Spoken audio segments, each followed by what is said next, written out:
Graças a Deus. Saudamos a todos com a paz do Senhor Jesus. Estamos de ver alegre por mais esta manhã de vitória que o Senhor nos concede. Vamos estar louvando a Deus com o hino de número 83 da nossa harpa.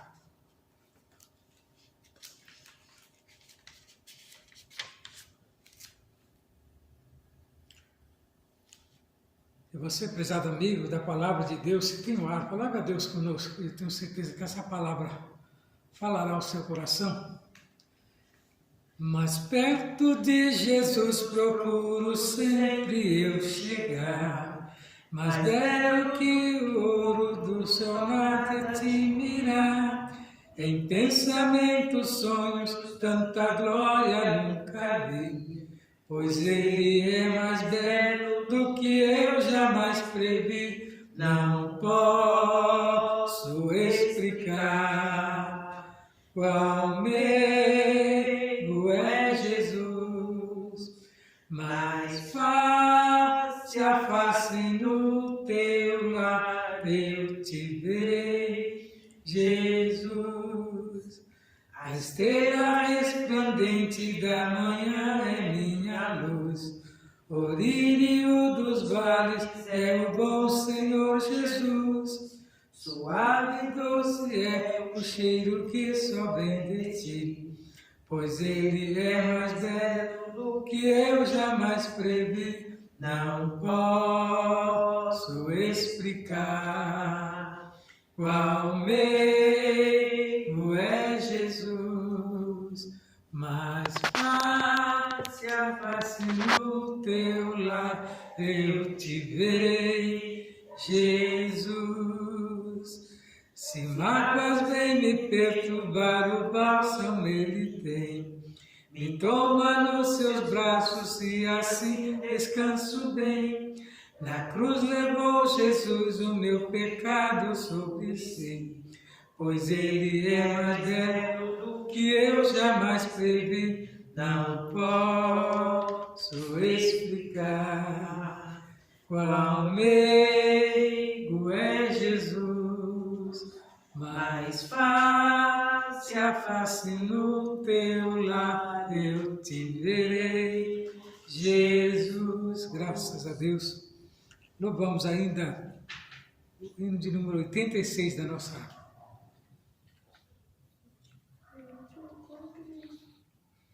Oh, estou satisfeito com Cristo, porque Ele minha alma salvou, e sobre um madeiro sofrendo,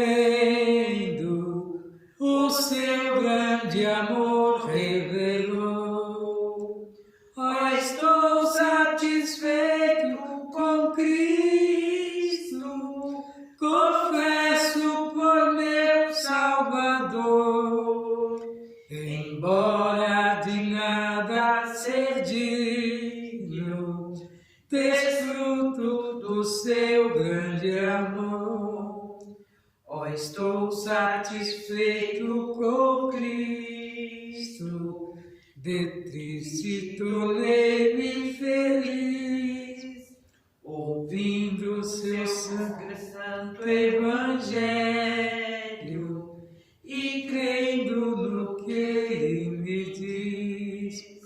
Oh, estou satisfeito com Cristo, confesso por meu Salvador, embora de nada ser digno, desfruto do seu grande amor. Oh, estou satisfeito com Cristo, e sei que vai logo voltar, virá com poder glorioso,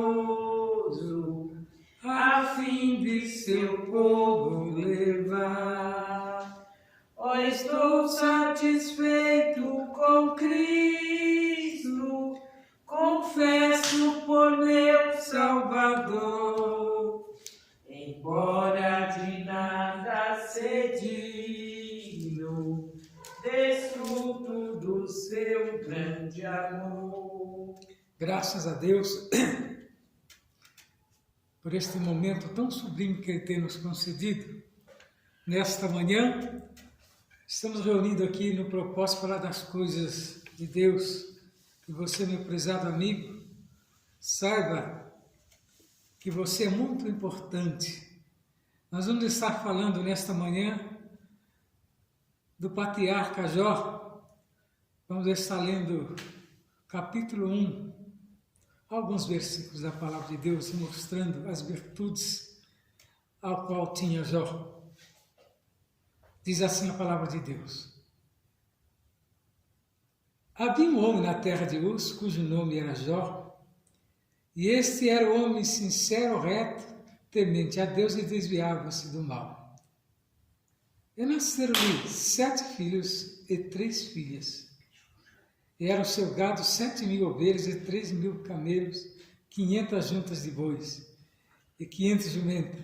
Era também muitíssimos a gente ao seu serviço, de maneira que este homem era maior do que todos do Oriente. E iam seus filhos e faziam banquete em casa de cada um no seu dia.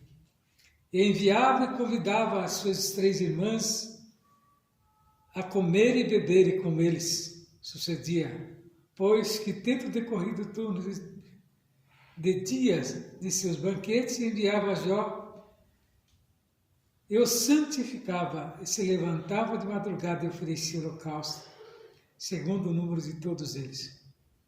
Porque dizia Jó, porventura pecaram meus filhos e blasfemaram de Deus no seu coração? Assim o fazia Jó continuamente.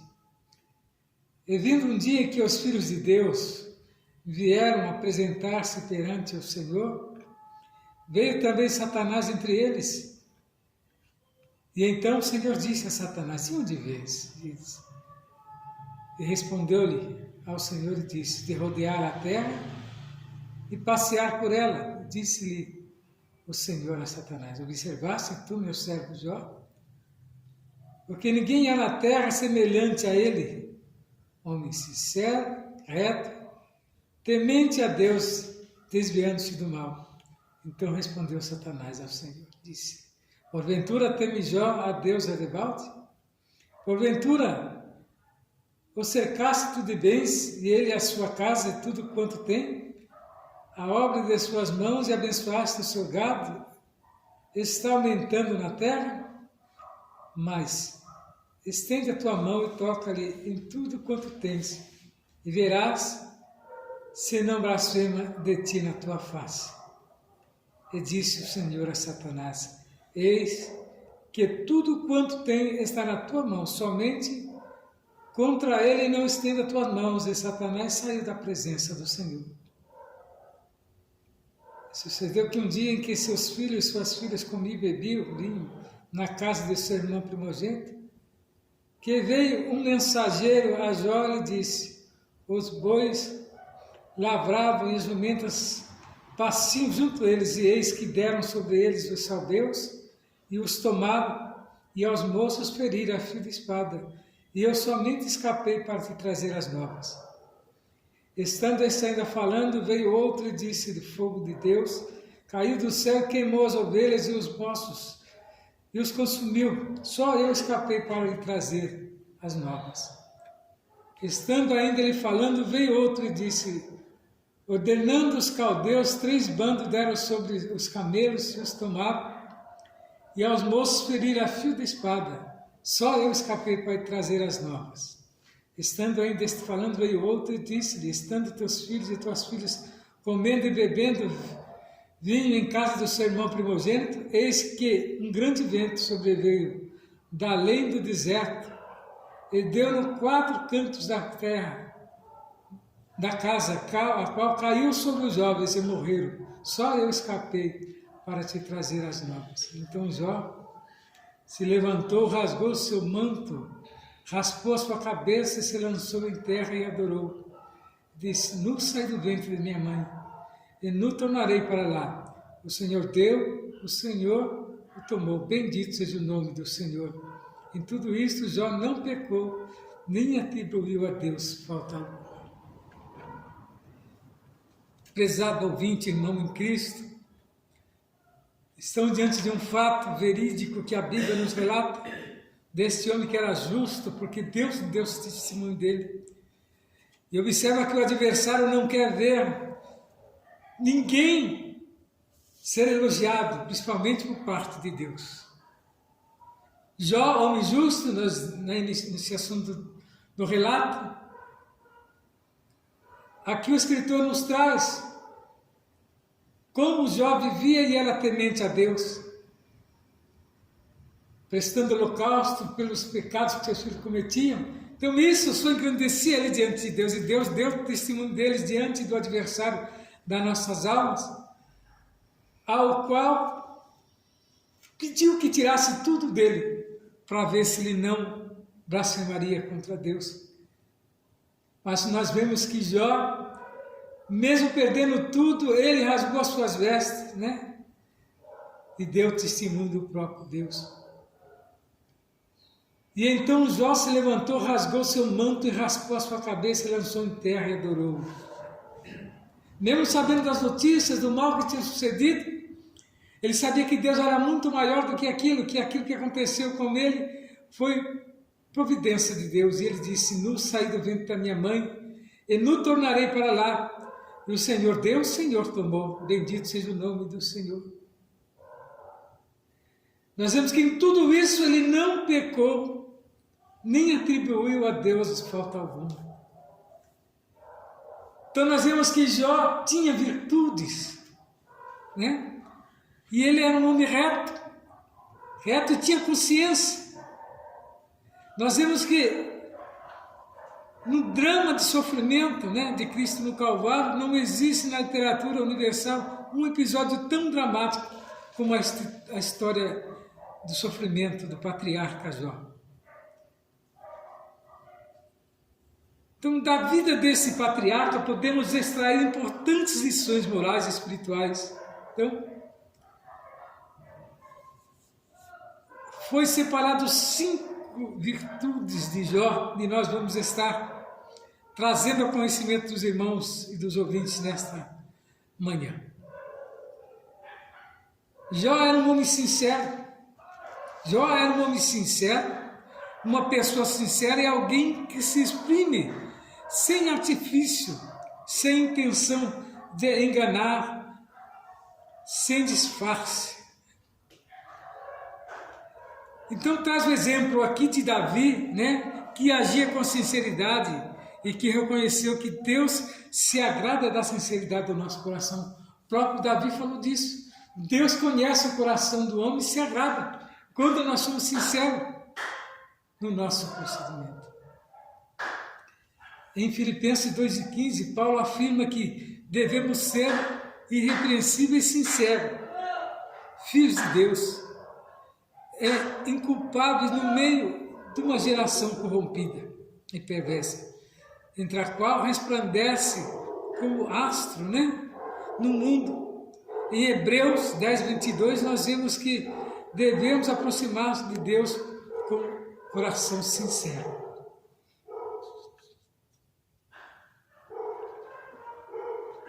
O que nós percebemos é que a nossas atitudes é que vai nos aproximar de Deus.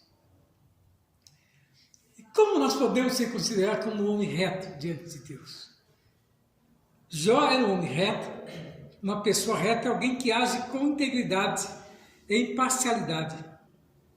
Está lá em Jó 31, verso 6. O íntimo patriarca chegou a dizer: pese em minha balança fiéis, e saberá Deus da minha sinceridade. Se é capaz de pedir para Deus te pesar na balança justa dele? Quando nós temos convicção dos nossos atos diante de Deus, nós pedimos, e Deus pesa. E Jó foi pesado e não encontrou sequer mal nenhum nele. Olha o sofrimento desse homem. Perdeu tudo que tinha, seus filhos, que era, né, as coisas que ele mais prezava. E Deus assim o levou, porque o adversário colocou ele diante de Deus como se ele fosse apegado aos seus bens materiais. Bens materiais é importante, mas ele não é tudo na vida do homem. Então, Deus, dentro da sua vida, você normalmente recupera, né? Então, nós vemos que o escritor sagrado aos Hebreus nos aconselha dizendo: fazei veredas direitas para os pés, para que o que manqueja não se desvie inteiramente, antes seja sarado.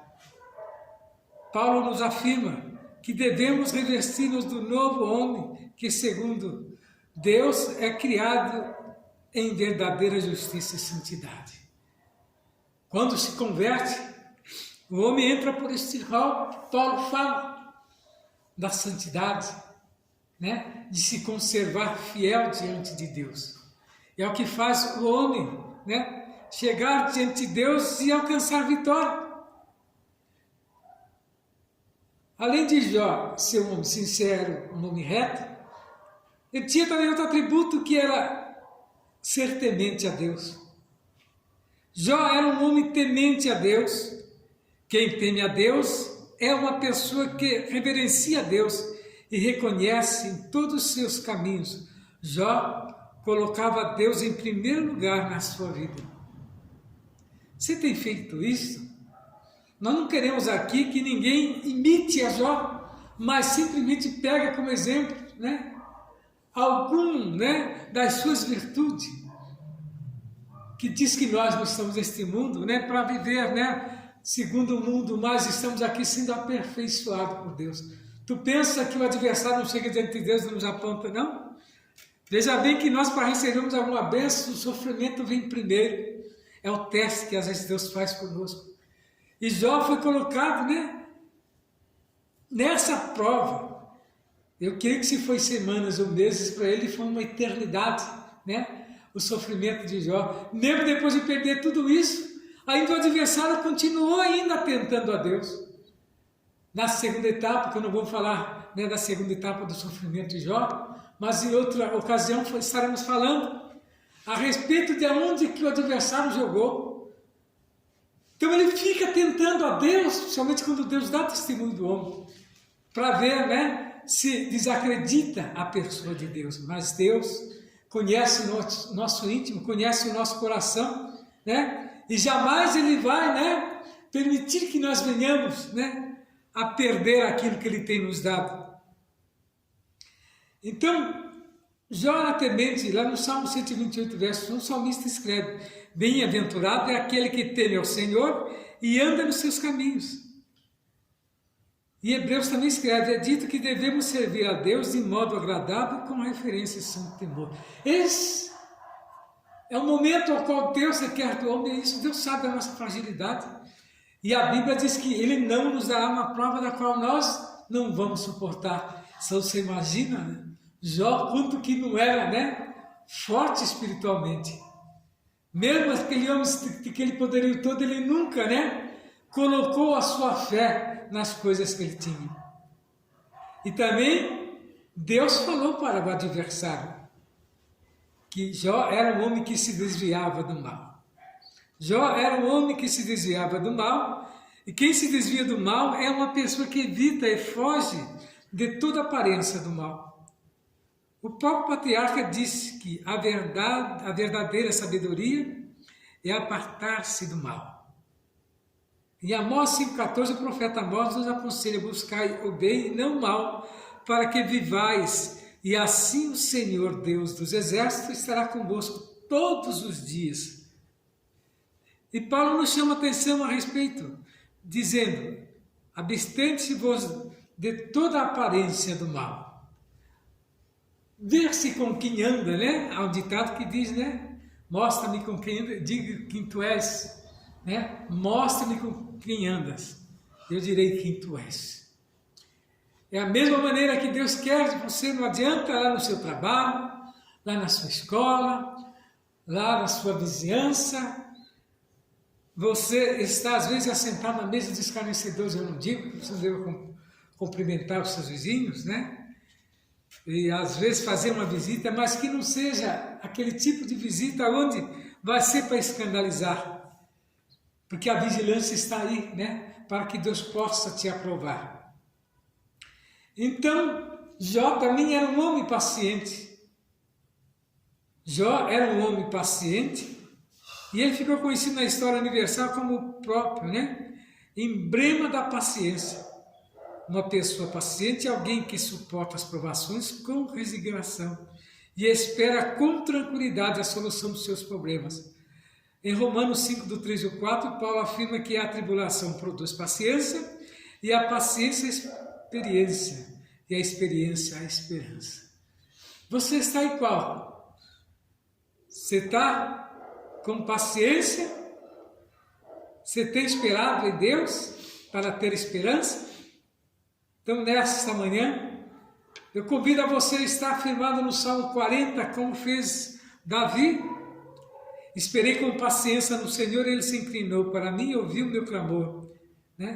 E Jesus afirma ainda que na paciência Ele possui a nossa alma. Então, meu prezado amigo da Palavra de Deus, nesta manhã nós estamos felizes porque até aqui nos ajudou o Senhor. E essa palavra de paciência que nós trouxemos é aquela que vai de encontro ao seu coração. A história do dramático sofrimento de Jó, com grande mudança da sorte de Jó que o Senhor operou na vida deste. Tem servido de consolo e ânimo para todos aqueles que estão passando por provações, visto que o Senhor é poderoso para fazer tudo muito mais abundantemente, além daquilo que pedimos ou pensamos, segundo o poder que em nós opera. Paulo escreveu isso e Tiago também nos confirmou.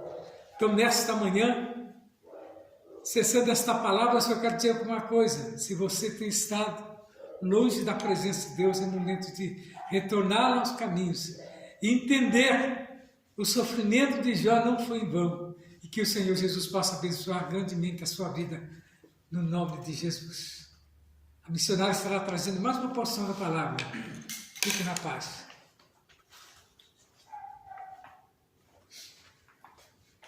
Eu saudo a igreja com a paz do Senhor.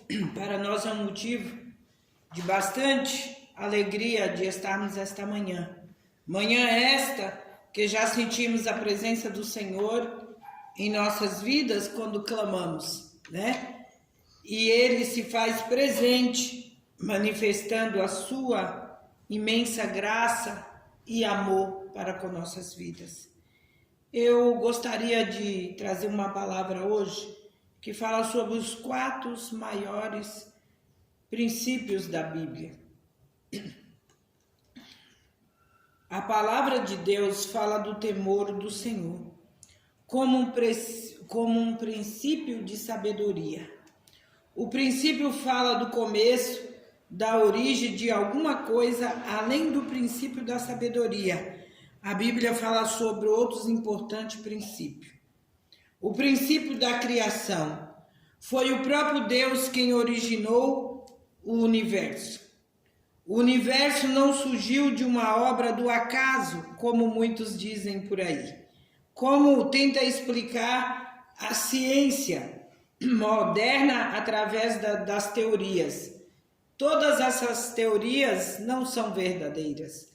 Mas a teoria verdadeira que nós temos é que é uma verdade absoluta, que é preciso ser crida. Em Hebreus 1:10, o escritor sagrado confirma uma verdade já estabelecida, dizendo: Tu, Senhor, no princípio fundaste a terra, os céus são obra das tuas mãos. Que coisa gloriosa! Lá no princípio, a terra foi fundada.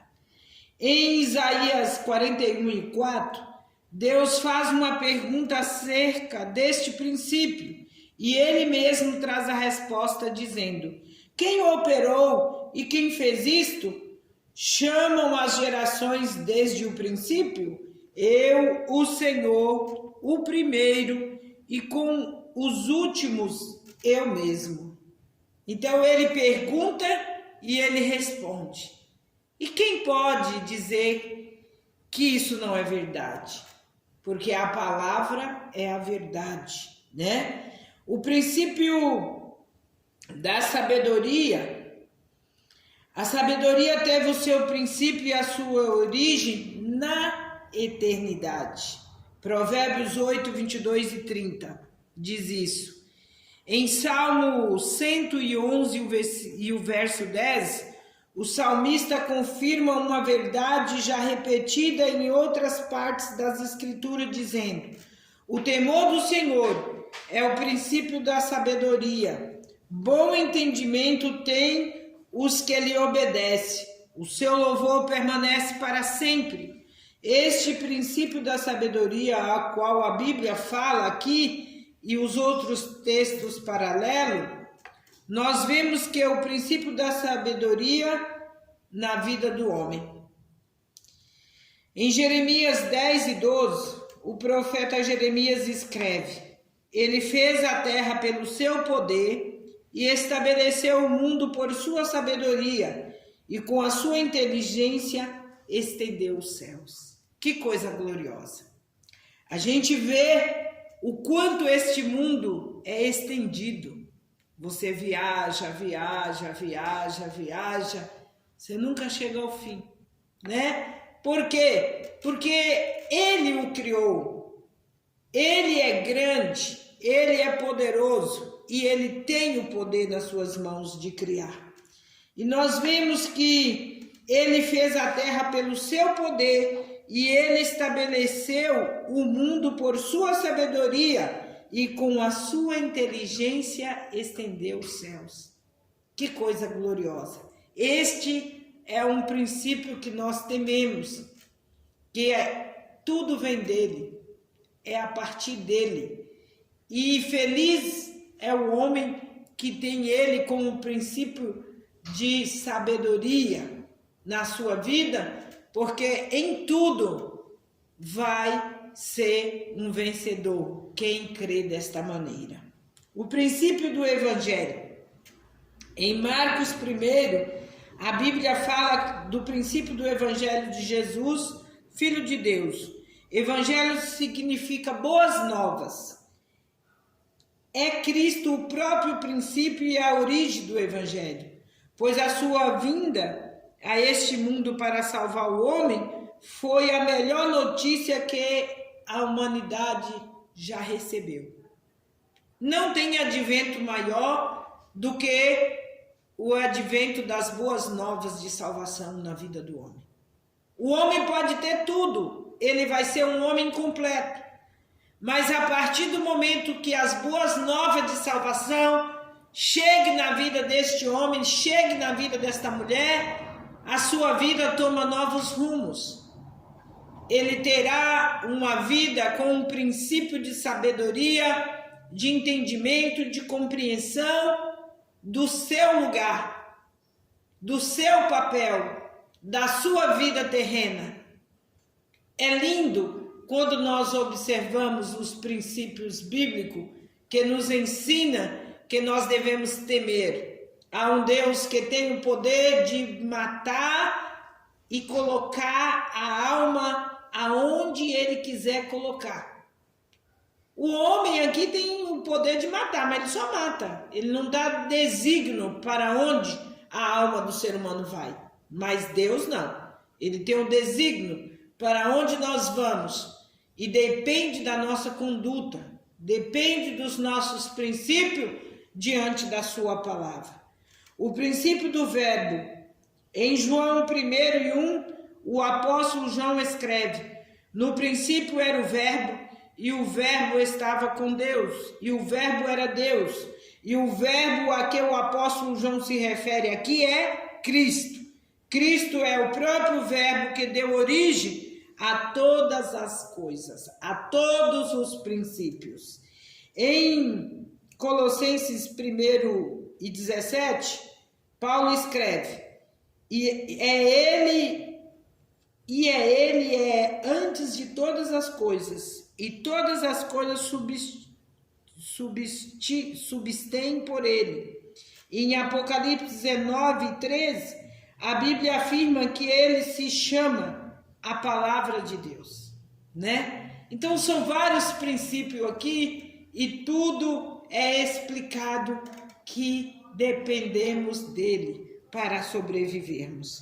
E para concluir esta palavra, Jesus Cristo é o princípio da criação, princípio da sabedoria, princípio do evangelho, princípio do verbo, que é a palavra de Deus. Ele é o princípio e a origem de todas as coisas. Então não tem para onde fugir. Tudo vem dele, tudo contribui para ele. Então, nesta manhã, o meu conselho a você é: coloque Jesus como um princípio de vida. Coloque Jesus como o princípio e o fim de todas as coisas. E você verá que você será uma pessoa esclarecida, uma pessoa verdadeiramente sábia na sua escolha. Nós vemos que as pessoas escolhem caminhos maus, e os caminhos maus levam à ruína, mas Cristo não. Cristo está aqui para erguer, para edificar, para te orientar no seu viver, porque verdadeiramente quem é orientado por Ele tem vida plena, vida nesta terra e vida na eternidade. Então é necessário nós nos aproximar. Ele é educado, ele não bate na porta do nosso coração, e se nós abrir a porta do nosso coração, ele vai entrar. Mas se nós não dar morada para ele, ele não vai forçar você. É de livre e espontânea vontade a aceitação do evangelho, a aceitação da palavra. Mas eu quero te dizer, uma vez que você aceita esta palavra como bússola da sua vida, você terá uma vida na presença dele, regada por ele, alimentada por ele, porque ele é o pão, ele é a água, ele é a vida, porque sem água não tem vida, e Cristo é como água em nossas vidas, para nos dar vida com abundância. Precisamos estar arraigados nele, e é por isso que nesta manhã nós temos o privilégio de trazer esta palavra para a sua vida, para que haja mudança, para que haja transformação de vida. Eu quero orar por você nesta manhã, pedindo ao Senhor que te dê um dia de vitória, um dia de alegria diante da sua presença. Talvez acontecimentos venham para nos abalar, mas Jesus é o nosso consolo. Aos que estão tristes nesta manhã, eu apresento Jesus como consolo da sua vida, Jesus como amigo fiel, que é aquele amigo de todos os momentos, e eu vou orar por você, para que Deus abençoe a sua vida e te dê abundância de vida. Amado e eterno Deus, neste momento nós entregamos os ouvintes da tua palavra em tuas mãos. Senhor, este que acordou triste neste dia, alegra este coração, Senhor, mostrando, Senhor, que Tu és o princípio de todas as coisas, que Tu és, Senhor, a criação de todas as coisas, e é por isso que nós rendemos a Ti glória, rendemos a Ti graça, pelas Tuas grandes vitórias na vida do ser humano. Senhor, alcança essas vidas, transformando, libertando, dando novas diretrizes, porque quando o Senhor chega como princípio em nossas vidas, há mudança de vida, e nós somos gratos ao Senhor por ter mudado as nossas vidas, e hoje nós estamos apregoando para que muitas vidas sejam, Senhor, alcançadas por este evangelho de boas novas, de libertação, de salvação, a quantos necessita ser salvo. Pai eterno, Pai bendito, nós te louvamos por este privilégio de mais um dia pregar, e de mais um dia podemos também dizer: ora vem, Senhor Jesus, ora vem, Senhor Jesus. Nós almejamos a tua volta, Mestre, mas queremos que estas vidas sejam alcançadas por esta tão rica e gloriosa redenção. Nós te agradecemos em nome do Pai, do Filho e do Espírito Santo de Deus. Amém.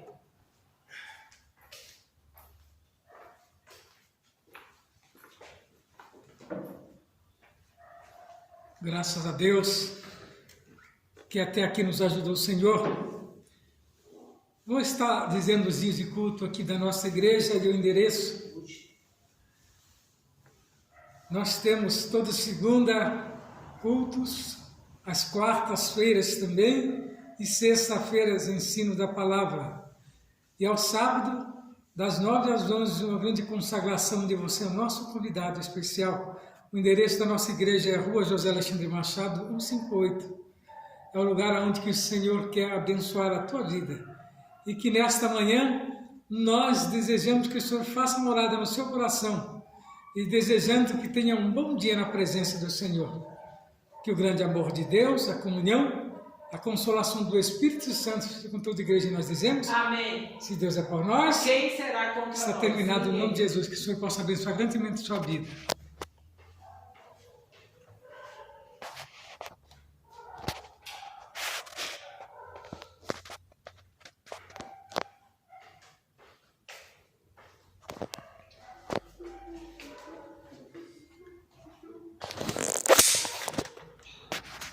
Nossa.